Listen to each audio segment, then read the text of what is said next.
Among the many arguments for God's existence, one of the most popular is the Kalam Cosmological Argument, most famously argued by Christian philosopher William Lane Craig. The argument is simple and takes the following form. 1. Whatever begins to exist has a cause. 2. The universe began to exist. 3. Therefore, the universe has a cause. If the premises are true, then the conclusion follows. So let's look at the evidence that whatever begins to exist has a cause, and that the universe began to exist. Everything in our experience that comes into existence has a cause that brings it into existence. There is not a shred of evidence that the first premise of the argument is false. Even the great skeptic David Hume once said that the idea of something coming into existence without a cause was absurd. There is no reason to doubt the truth of the first premise. None. Additionally, to say something could come into existence without a cause would violate the principle of sufficient reason, which, according to Alexander Pruss, states that all contingent and true propositions have an explanation. Every event must have a cause. Everyone seems to naturally assume the principle of sufficient reason. Consider detectives working to discover how someone died. Their work is pointless, unless we assume that there was a cause of death. To deny the principle of sufficient reason is counterintuitive, meaning that those who would deny it need to give us a reason to believe that it is false. The first premise is well supported and therefore most probably true. So let's turn to the second premise. From ancient Greek materialism at the time of Plato and Aristotle up through 19th century idealism, the prevailing view was that the universe is eternal, that the universe never began to exist, that the universe as a whole is, as it were, a static, timeless entity. Mountains of evidence now support the Big Bang model of the universe, and this provides evidence that the second premise of the argument is true. However, some of my viewers may be disturbed to hear me arguing for the Big Bang. Leslie Wickman puts it this way: some Christians cringe when they hear references to the Big Bang, but this scientific model of the origin of the universe is much more God-friendly than its predecessor. The earlier steady-state model reflects Carl Sagan's famous statement that the universe is all that is, or was, or ever will be. In other words, the steady-state model says that the universe has always existed, therefore there is no need to explain its beginning. The Big Bang model is not only more scientific, but it's also more supportive of theistic belief. But then, what is the evidence for the Big Bang? First, the universe is in a state of expansion. Edwin Hubble discovered that galaxies are moving away from each other. He could tell because of the redshift, which is caused by galaxies moving towards the red end of the spectrum. So if the universe is growing larger now, that means it had to be smaller in the past. If this is traced back far enough, then we reach a beginning, since something cannot go on shrinking forever. As you trace this expansion back in time, the universe grows denser and denser and denser until finally the entire known universe is contracted down to a state of infinite density, which marked the beginning of the universe. At this point, which cosmologists call the singularity, all matter and energy, physical space and time themselves came into being. This literally represents the origin of the universe from nothing.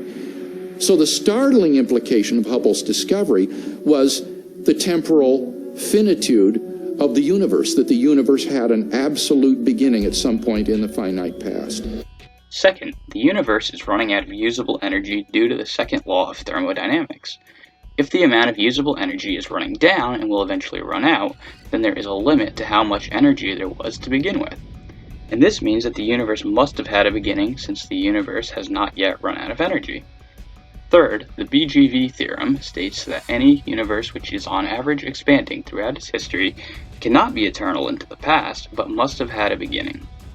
Fourth, the idea of an eternal universe is incoherent. An eternal universe would require an actually infinite number of past events, but actual infinities are impossible. To illustrate, pretend that the universe is eternal and imagine that you're traveling back in time. After a few days of traveling back, you begin to wonder how much further you have to go. And of course, the answer is that you still have an eternal amount of time to go. You begin to wonder how you ever reached the point you originally began your journey from. This illustration demonstrates the absurdity of an eternal past.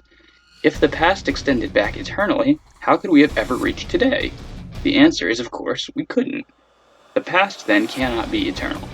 Additionally, consider the paradoxes that arise if actual infinities could exist.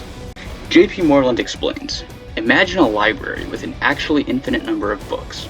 Suppose further that there is an infinite number of red books and an infinite number of black books in the library. Does it really make sense to say that there are as many black books in the library as there are red and black books together? Surely not. Furthermore, I could withdraw all the black books and not change the total withholding of the library. Let us also assume that each book has an actually infinite number of pages. There would be just as many pages in the first book in the library as there are in the entire infinite collection. If someone read the first book, she would read just as many pages as someone who read every page of every book in the library. Some unreasonable consequences follow if actual infinities really exist. So both premises of the argument seem to be true. And from those two premises, it follows logically, therefore, the universe has a cause of its existence. Whatever begins to exist has a cause. The universe began to exist, therefore the universe has a cause of its existence. And that points to a reality beyond the universe, a transcendent reality beyond space and time. Time, space, and matter came into existence at the Big Bang. Therefore, whatever caused them wouldn't consist of time, space, and matter. Thus, the cause must be eternal, spaceless, and immaterial. Additionally, the cause must be powerful enough to create the universe. Furthermore, the cause must be personal and intelligent. There are only two types of causes, personal and impersonal. Personal and impersonal causes have to have all the necessary and sufficient conditions for their effects built into them. However, there is no time for waiting with impersonal causes. Impersonal causes do not choose to bring about their effects. It simply happens as a necessary result of the prior conditions. But if these conditions always existed, then the universe should have always existed as well. But why did the universe begin to exist when it did? The only known cause for spontaneous creation in our experience is the deliberate action of an intelligent and free being. So the cause of the universe must be eternal, spaceless, immaterial, powerful, personal, and intelligent. That begins to look an awful lot like God. Are there objections to this argument? Yes, and I'll deal with them in a future video. But before I address objections, you need to know the argument and the supporting evidence, and that is the purpose of this video.